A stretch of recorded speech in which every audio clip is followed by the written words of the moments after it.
Hello, my name is Hao, and I beat the often path by building an autonomous jetpack that allows everybody to fly. Welcome back. Joining us today is Guanhao Wu, co-founder and CEO of Exovolar. Exovolar aims to augment our main mobility tool, the legs, to make flying as simple as walking. Yes, you heard that right. The combination of jet engines, exoskeleton, and their patented thrust vector nozzle design allows the legs to fulfill their destined duty to support and move our body like a certain heavily trademarked action movie franchise character. You know, what's his face? I love it when somebody attempts the truly ridiculous, and flying in a suit like Steel Dude, that's his name, right? Isn't it? Is a bold, audacious, ridiculous concept that's just too fun to ignore. So right now, here's Guanhao Wu. I'm Ross Palmer, and this is Beat the Often Path. Well, welcome to the show, How. So Yeah. autonomous jetpacks, Yeah. why I wanted to have you on the show is because when we think about what the future is supposed to be, everybody is supposed to be flying around. We're not supposed to still be on cars. We're all supposed to be able to fly around in cities. So why hasn't that happened yet? Why can't I do that right now? Yeah. So I get asked this a lot. The cartoon, the Jetsons, right? Yeah, It's a that little. was People 60 mention years this. ago. Yeah, this to me a lot. But it's a little beyond where I grew up. In terms of era. I never watched it. I'll be honest, but I know the references. Where I got the inspiration from is mostly Iron Man. Let's be honest, right? Like Yeah, the of Marvel course. movies. When I I wasn't first going to was, mention it because I didn't want to get sued, but the fact that you did, well, you it's can on you blur it now. out, and people just know, I was inspired by. the Uh-huh. some certain superhero, Yeah. yeah, a superhero that, yeah. So yes. So why are we not flying yet? Well, technically we are. Helicopters are all over the place, Yeah. and they're just heavy, big, loud, and expensive. Helicopters are equivalent of flying cars. I think that Elon said that too, right? Or Yeah. Okay. something All like, right. I buy that. uh, yeah, but like things are not really for people, like ordinary people, to just go around. It's not like a car you can just drive, right? And there are companies working on air mobility, namely, I can drop names, right? It doesn't matter because they're just Yeah, of companies. course. It's free marketing for them. It's like Lilium, Archer, and some other eVTOL company. They're building small, from one person to six people air taxi that allows people to either be piloted or autonomously go from point A to point B within the city or between close by cities. So one challenge for this industry, technically the industry we're in, air mobility, is regulations. Right? Like, why are we not flying here? Because the U.S. national airspace is the safest airspace in the world, and the FAA's intend to keep that record going, and they're really diligent about that. We'll have conversations with them, of course, and their singular They mission don't want is an to idiot make the like me airspace to have a safe. few drinks and strap on a jetpack and then go fly Yeah, myself into a building or something like that. exactly, exactly. Yeah. And there's always a risk of technology going around wrong, that just fly into something. All of the airplanes that were flying, they're being thousands, millions of flying hours behind them. So to get a new type of aircraft into the air is really, really hard. And I believe that's where all the air mobility company are stuck, unless you're in a place like UAE or China or other countries. Australia is one, I believe, with more relaxed regulations. But to get this thing off the ground, right, we think about this question a lot. How do we get to the point where flying is ubiquitous, like it's everywhere?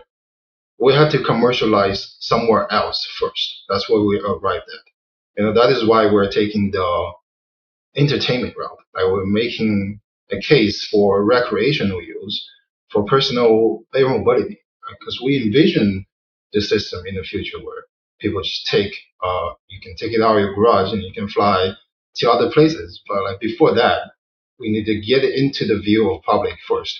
Public perception and credibility is one of the things we're looking to build with the commercialization in entertainment. because like if you get people to see it right now, like they can go on and try. In the future, when we launch, they will be familiar with it. That's the assumption. Right? We're testing. Mm. So going back to what the entertainment product is, basically just a jetpack, and it's gonna be either tethered or flying over water. So it's gonna be safe as compared to just flying over land autonomously because something's gonna go wrong. If we're gonna do that, we don't want to kill anybody. It's a It's good like goal. we have informal line in the company about how we do things is have fun, look good, and don't kill anyone. So Don't kill anybody. I look forward that's to a the day line. when you just quietly scrape that off of your wall, just like Yeah, Google did with "Don't be evil." I'm just joking. I'm yeah. sure. So I used to live on the 26th floor. Okay. On something. Now I'm on the second floor. But when I look out the window, I was thinking it'd be nice to have a launch platform just out of my window, and Yeah. whenever I want, I can just step out of the window and fly to another person's window, right? Why Like, not? Go so get some that's the Taco thing. Bell. That's the there is a jetpack delivery. One of the jetpack companies, Gravity, they did a delivery for pizza company. What was the pizza company they did? But they did a pizza delivery, just flying a jetpack. That was pretty cool. That's But cool. so going back to the window example, right? That's the kind of the world we're trying to build. The final vision for the goal for building this technology, so that as a whole, we want the world to think about mobility differently. We want to think, design, move, and build differently when we are airborne. Like when we have access to the sky just as we have the access to the ground, we're gonna be able to build design differently. So that's the thing we're trying to get at. There's so much untapped potential in the sky, and we are taking that step to enable, empower individuals to get to that. How fun would that be? Before we get into It'll the be how you did this, yeah, it sounds awesome. And obviously, the concept is something that we can all instantly relate to. Before mhm, we get into how and why you did this, other than yeah. watching Iron Man, um, so talk to me about how far you are currently, because we've talked about this. It's something that you're actively working on, and Mhm, that's cool. So where mhm. are you at in terms of the development phase? What have you achieved? What's left to be achieved? Yeah, yeah. So we test um, at the airport out of Linden, New Jersey. So now we can go up and down in a tethered testing facility. There's a zip line. We have the tether. We're not going to fly off into helicopters. But the next stage is to go back and forth on the zip line. So that's where we are in terms of prototype development. And as for the product, so on the engineering side, we're always pursuing the next in computer. We're pursuing either simulation or actual design for the product because we're actually having gaining traction in people wanting to buy systems from us. So Sure. we are there's a customer in Dubai, which I'm probably not going to talk too much about, but they're looking to buy a certain number of jets from us. So we're in the middle of preparing that. So if we close that, that'll Awesome. be great because then we'll have funds to start building actually because we have all the Fingers crossed. designs and the simulations ready to start executing. That's And awesome. that's where we are. And of course, So you've been able to only get up and you've been able to go one way on a zip no, line, we but you have haven't went forward yet because there's more tuning so to do literally up and then down, but up not and down at the forward. And same then spot. the next Yeah, step is forward and then yeah, backward, yeah. turning around. Okay, but That's like still, so you are making steps. So it's not just a pipe dream. It's something that you have made significant progress on this then. yeah, yeah. It's and it's pretty hard I because mean, I can only imagine. yeah. Uh, So we have a team of seven, and then we have four full time working in the company, from engineering to business development, and two founders, so cool. Andrea and I, were working day and night trying to push this forward. So, how many gallons of jet fuel, or what kind of fuel powers this, and how much do you Yeah, need for even a relatively short flight? Because I could imagine it just being tons and tons of fuel to make this happen. yeah, it is pretty intense. So we use jet to answer what type of fuel is right now we use Jet A, which is supplied from the airport directly. It's really convenient for testing. But the engine itself is also compatible with sustainable aviation fuel. That's something we looked at. Even if we use sustainable aviation fuel, it's going to be cheaper in terms of cost than going to electric, for example, because batteries and things is going to get heavy and it's going to add a lot of cost to it. That's why Right. we are sticking to jet engines for now for the launch of Sure. our first system.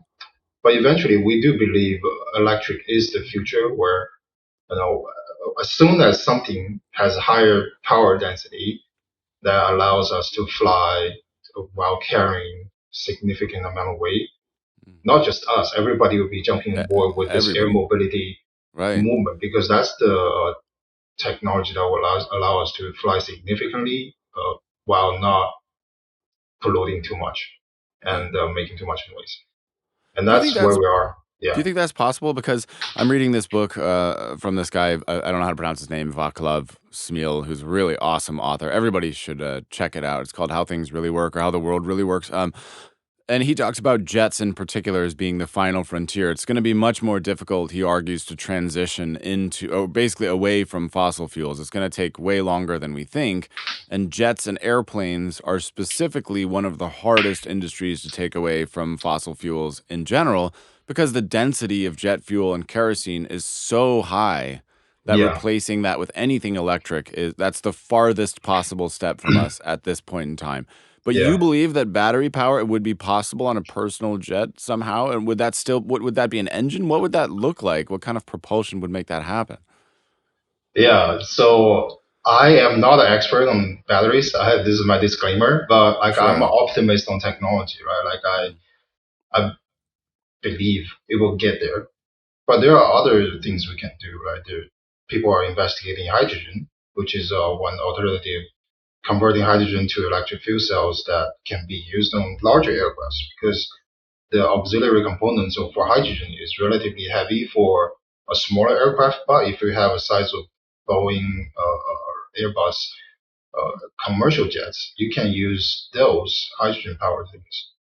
I believe they're doing investigation into it as well as a viable alternative.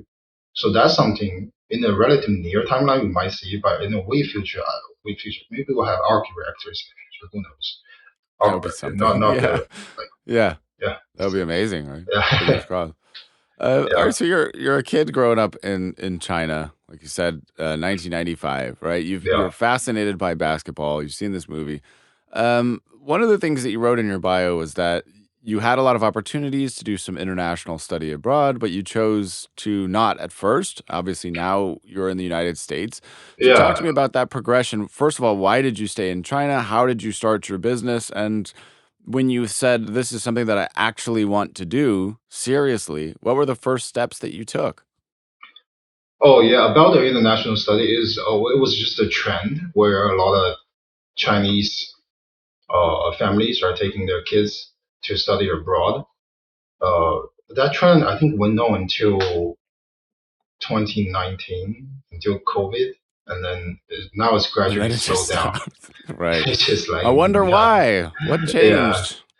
But no, it was study abroad was not really the goal for me. I seriously wanted to play basketball in the NBA, and I trained. I woke up at six earlier to train and went to school and after school in lunch break I played basketball and after school, of course, there's the team training. So I was putting a lot into that, but ended up as a jetpack maker. So life is funny sometimes. Mhm. And then Very typical. Yeah, what was the basketball's a second jetpack. part of? It's everybody. Sorry, I didn't. Uh, So yeah, how did you say, okay, I want to do that. I see a movie yeah. and that should be possible. Oh, I the want to first build step. that. Yeah. What did you actually do? What was the first step you took? Right. So the When I saw that there is the company Gravity Industries already exists, Richard Browning, who's the inventor behind the jetpack system behind Gravity, and what they have is, I believe, the minimalist way of a person can fly. They literally have uh, two sets of jet engines strapped to your forearm and one bigger engine in the back Mm. that allows a person to fly like a tripod by balancing the forces on your arm, shoulder, and direction. All of that. There's a trigger that adjusts the throttle level. Um, so I saw that, and at the same time, I studied mechanical engineering and controls in university, and I was like, there's no reason for us to not automate the control on that system. Because in parallel, at the same time, drones is was already hot. Drones were like already taking off, and No landing pun rockets intended. was around the same corner too. Like SpaceX has landed their Falcon rockets, and we can do those things. Why not fly a jetpack autonomously? Because not only it will reduce the training time, make it more accessible, but most crucially, it will make everything more safe. Like th- even though autonomous driving has not happened yet, but autonomous driving will make driving safer. And aircrafts, they fly themselves. They don't like people don't fly aircrafts. There's so much autonomous control in aircrafts Right. that is, yeah. So For autonomy obvious and reasons. computerized Yeah. control is, we believe, everything we need to take safety and accessibility of personal air mobility system to the next stage. So we see those existing systems, right, including gravity industry, jetpack aviation, Tapata, and we see a potential to improve on the technology first. Then later down the line, we slowly realized um, there's so much potential it could be to impact the world and all the stuff I talked about earlier. That's one of the one of the realizations I wrote in my bio. Right in the beginning, you kind of just want to do something that's cool. But the reason I continue to work on this is because there's so much potential it could obtain, like in the future. Like we can have people flying everywhere. So that's what excites me and the team a lot when we do things day in day out. So how many years have you been working on this project now? Just a little over 4 years. Like Okay. we Not incorporated long. the company. I incorporated the company right after I graduated because I'm kind of one of those. If I want to do things, I'm just gonna do it without considering too much. Because I graduated in May of 2019. I took a summer break to travel with my family on the East Coast of the U.S. And then in August 27th of 2019, I incorporated a company. First thing is that you asked the first thing. So first thing I And you do a did it local, here? You incorporated here in the US? Delaware, yeah, Okay. it's a So typical C corp. knowing that the United States, like you said, has the harshest regulations for airspace, what made you decide to build this company here? It was not really a decision. The United States, it's the most um, talent in terms of talent, innovation, thoughts, and openness to uh, knowledge, openness to new concepts, and in general, the convenience of getting everything and the knowledge accessible to people. This is the spot, and I've been here for since 2011. It is a comfort zone for me, like the United States, being in the United States and working in the United States. Because I like at one point I traveled back to China, right? So the whole internet infrastructure is different. The way you get access to knowledge is different. Yeah. I just, in terms of convenience, I didn't really even think about going back and open a company because it's just I want to do this, and I'm in the U.S. and it Mm. happens to be one of the most innovative countries in the world. But here I am. So obviously something like this, you're talking about funding, and what I had seen, maybe it's changed. I saw something that you raised, say 300,000, 350 to get this thing off of the ground. Did you need funding from day one to start along these lines? Were you able to make some progress in advance? And how did you go about doing that? Yeah, yeah. I was. very fortunate that my family supports this. So we have a stake in the company as well. So like it's there's investment from myself or from family to the company. And after that, after like 2 years, we started getting outside capital. Right? And now it's like 60-40 how the contribution is.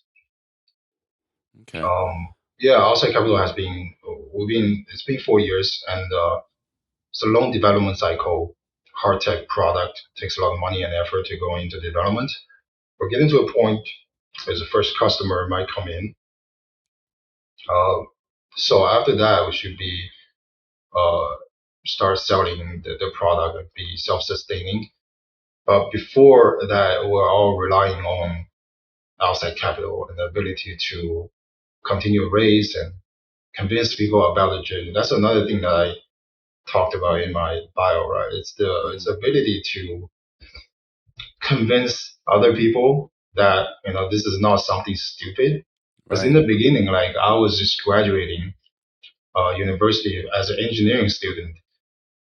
There's really I have no skill set to talk about any of this stuff, and I have so many ideas, but I don't know how to communicate about what I want and what the vision is. And now, like over the years, we've been refining the narrative, we've been refining the strategy to a point where it sounds Mm, feasible enough for us, for other people to put money into it, for our early employees to put their time into it. And I was really lucky too. Another thing is, aside from the support from my family in the first year, and immediately, like after 6 months where I started the company, I met my co-founder Andrea, who is the instrumental. Like, without a co-founder, it'd be really really hard to do this. First of all, on technical side, I'm a mechanical engineer, and he's a electrical engineer. So together, like we can pretty much build anything.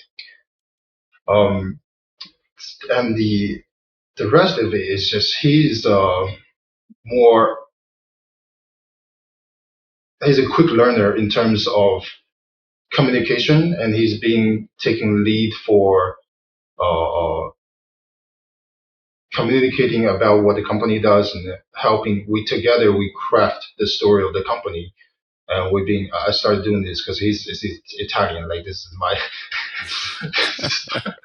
I'm sorry about like we've been pitching about the company together, and we're being just doing everything together. Like there's nothing we don't do together for the company. So really lucky on that to have a great co-founder that can share a lot of responsibility, every responsibility that we have to propel the company forward. Because it's not just about technology; it's about communication, convincing investors, um, and potential customers. Like he is the one that went to Dubai because we don't know where we're gonna sell the company, sell the product in the first place. Because US is really hard. But then we he got a award in Dubai and went to gave a speech. Through a series of networking events, he's really great at networking and building a community around the people that we have met. So he's the one that facilitated all of the conversations on the business development side for Dubai. And from a chain of events for over a few months, we got to that client, and all of a sudden they said, "Oh, we want to buy a few systems from you," and that's our big break that's recently, awesome. which is really like well, it sounds coincidental, but it's a lot of effort going behind Yeah. the things to get to a point. There's To make lucky that things can happen. happen. It looks lucky, but it's Mm, because he put in a lot of time networking, talking to people, mm, pitching the company. Right, mm. we both do that. That's the one of the things that makes uh, our work together great is we both do things that founders do. That's so cool. And I love Yeah, the concept because it's something that a lot of founders experience, but especially when you're trying to do something like this, it's easy to see how there's so much downward force that's trying to prevent you from doing something that's crazy. yeah, And I think a lot of people in their own personal lives don't do anything that's crazy or take a risk like this because it just seems stupid to do that. even though maybe we all realize that on the other side of stuff like this, that all of the great innovations came from experiments like this, even if it's the car or anything else that we take for granted or the iPhone or whatever, it all Mhm. came from crazy experiments and people taking a chance on something at that time. So it's relatively early, but what's kept you going? Is it just the vision of the future? How have you kept yourself focused, maybe when other people doubted you so far? Yeah, so there are a few aspects to this. One is I truly believe in the mission, like I discussed. To make people fly is going to change the world, change the way we view mobility. And the other thing is I'm just really interested in building a company. Like I want to build something from the ground up. I was fortunate enough to have given the opportunity to do so. Like my family supports me. I found a co-founder, and people believed in me. And the reason I continue to do this because there are people around me. It's not because of the people who don't believe in me, right? It's because the people who believes. And I believe in myself and the people around me that believes in the company and the vision. So it's the circle of support that we have for us to keep going. It's like we don't really care about Mm, people who just don't get it. yeah. There's, um, yeah. So what excites you about building a company? Why is building a company something that you want to do in general? Mm. Yeah, so it's this urge to have birth something new that is organized and efficient and generally the I like things that's organized, although the background is kind of. Yeah, I was gonna say, like, I'm getting mixed messages here, buddy. I know what the visual This is, is but going on LinkedIn, just so you know. I'm just kidding. I'm just giving you a hard time. yeah, but um, what fascinates me about companies, right? We want to take the company, we want to make $1 trillion company, right? We want to um, build a company to a point where people think of flying, they think of us, and the intricacies of how a company works, how communication works, even for companies like uh, look at the examples Apple, Nike. I enjoy even Disney. I enjoy reading stories about those companies. Those So books do I. were inspiration for where we want to be as a company. Is having this collective mission with a group of people is what fascinates me. Right? Mm. Oh, I can tell you since we have time because I'm a huge fan of One Piece. Do you know what the Yes, I'm aware of the phenomenon, although I've never seen it. I know it's enormously popular, though. yeah, there's a recent Netflix show that's Hmm. why probably people have been hearing about it. But I've been reading it since like 2008. So it's a story about a group of people going on a journey to find the treasure. So it sounds very typical, but it's all about the friendship, camaraderie, and sense of shared goal in the journey. That's what fascinates me, right? There's this group of people who didn't know each other before, and through some kind of event, they met and they became friends, and together they decided to do something. And in the process, there's going to be arguments, there's going to be conflicts, and there are, uh, but there's going to be resolutions.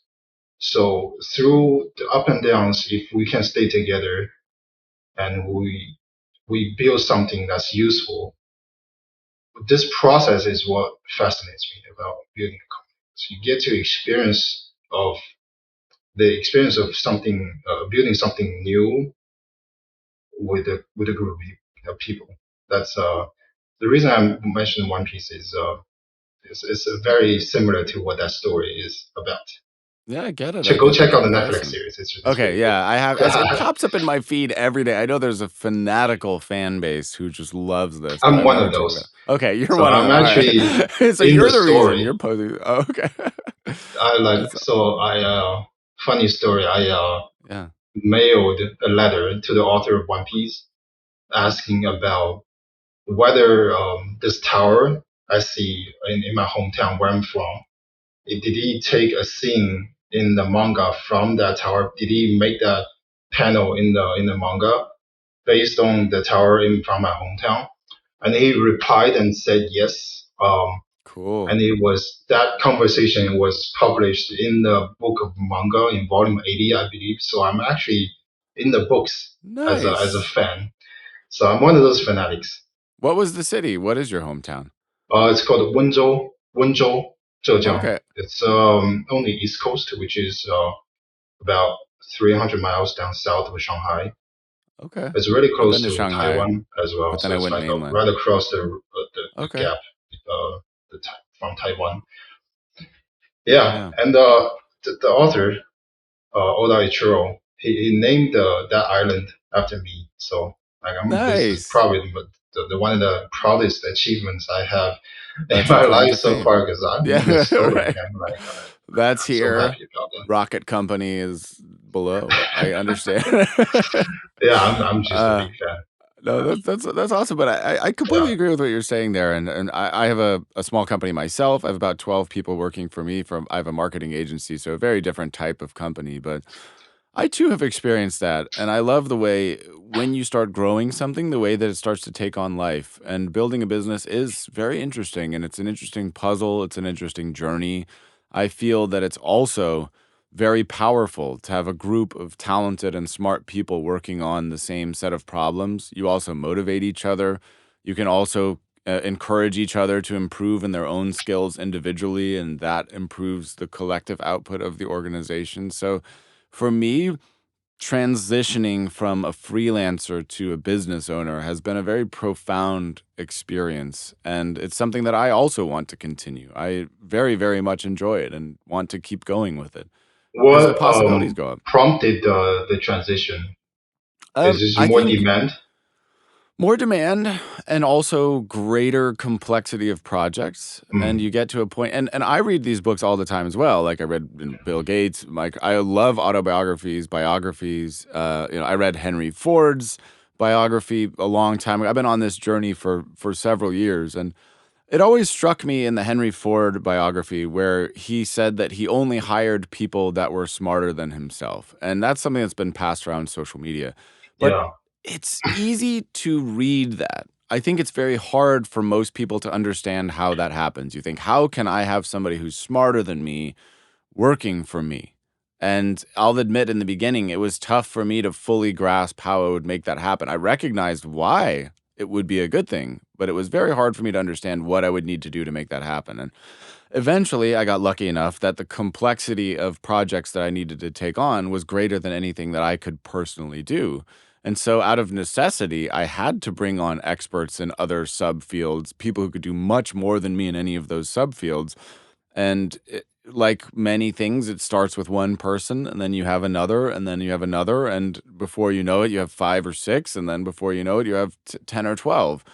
And I'm very, very, very, very confident in saying that every single person that I have who works for me in my company is absolutely smarter than me in what they're doing. There's no doubt about that. They're better at what they're doing than I could be at what they're doing. And that is kind of scary because in the beginning, you feel like you lose some sort of control. Whereas before somebody says, fix this, I could just fix something. Now we're in a position where if somebody says, fix it, I'm not capable of fixing some of the problems that come to me in my company. And that is a little bit scary to lose that level of control. But once you kind of shift your brain and you kind of understand how that can make sense and you transition more into an organizational leader, then really good things start to happen. So it's been very positive for me to do this, even though it's Yeah, been scary. yeah. I want to add on another layer of around control for Yeah. startups, especially like for a new company that's trying to do something new. Uh, there is really just zero and one. You know, like this is Peter Thiel's book, Zero to Hmm. One. I've It's read that really one like too. Yep. you either make it or you don't. Yep. So in terms of sharing control and who does what, like we try to build a culture where as long as we make it work, like who cares who has control over what? we're always trying to make this happen first, right? So make it a one first, and then like we can figure out delegation, Yeah. shared responsibility, and all of that. Of course, we have shared responsibility as well. Like we all are jumping on board for tasks, things that my co-founder says this line a lot. Being a co-founder is uh, doing things that other people don't are not willing to do. Mm-hmm. Is basically we're picking up all the tasks that needs to be done, but we don't have the resource or capacity to do yet. Like we're just learning things on the fly. We're picking things up because we're a startup. We're just trying to make it work. Yeah, by any means necessary. And Hmm. and one thing that I think that people don't understand, this is a valuable tidbit for anybody who's still listening at this point. Chris Do, you might be familiar with him from the future. He's a well-known internet personality who owned an agency and now teaches his skills on YouTube. Very interesting content. But he had a quote some years back where he was talking to a group of people who wanted to build an agency or to expand what they were doing, mostly freelancers. And he said, "You sell what you can do. I sell what anybody can do." That's kind of I'll use the language, that's kind of a mind fuck for everybody because, like, what does that mean, right? It's like, I'm a coder, I can code for you. I'm a graphic designer, I can make graphics. So most people sell, if they're freelancers, what they can do. Or even if they're employees, they sell what they can do. Here's what I can offer your company. I can do these things, and that's it. But to get to a place where you're selling what other people can do, that's the shift to the business owner and to the agency owner in that world.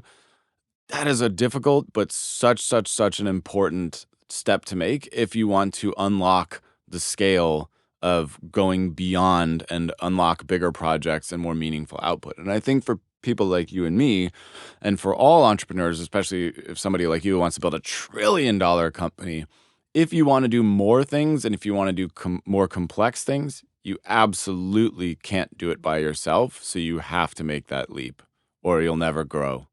Wouldn't you agree with Mm. that?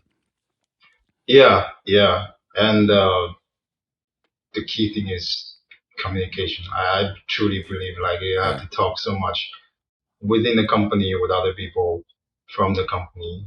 Like right now, the co-founder, two co-founders, Andrea and I, we just Mhm. talk all day. That's what we do now. Mhm. First, there's to You do. have I to. was just at the airport from 8 p.m. to 12 p.m. last night, trying to squeeze in some prototyping engineering. But most of the time, when the other people are working, we're talking with them. Like during normal business hours, we're just talking. In off hours, we're sending emails Yeah. and working on engineering. I think you're right. I mean, as we wrap this up, like, communication is the most important thing. And I've always said this, talking about Netflix or drama. The source of all drama and tragedy, in my opinion, is a lack of communication. Anytime you watch a show that has a Oh tragic ending yeah, or a movie, it's a it's lack of so communication, frustrating. right? Somebody has a piece of information. Just Oh, talk to I them. love you, but I won't tell you. Just say it. Say what you really feel. People just don't communicate. It's true in a business. And we have 3 deal breakers that I came up with in my company. Only 3. First of all, I don't care whether somebody works from 9 to 5. I don't care where they work or how they work, but I have 3 deal breakers that will get somebody instantaneously fired from my company, no matter how long. One is if they don't communicate. That's rule number 1. Don't communicate. Number 2, don't do what you say you're going to do. And number 3, don't deliver high quality work. That's it. So if I tell you I'm going to do this by Friday and it's not done by Friday, we have a big problem. Or if there's something that's happening to me and I don't tell you in advance that it's happening, I don't communicate, we have a big problem. And of course, the Yeah, last one is do good quality work because again, that's more important than when somebody does that work. I don't care if you do the good quality work at 3 a.m. or at 9 yeah, a.m. and or if you do it at when the home or at a cafe. Who cares, right? yeah, None of the rest matters to me.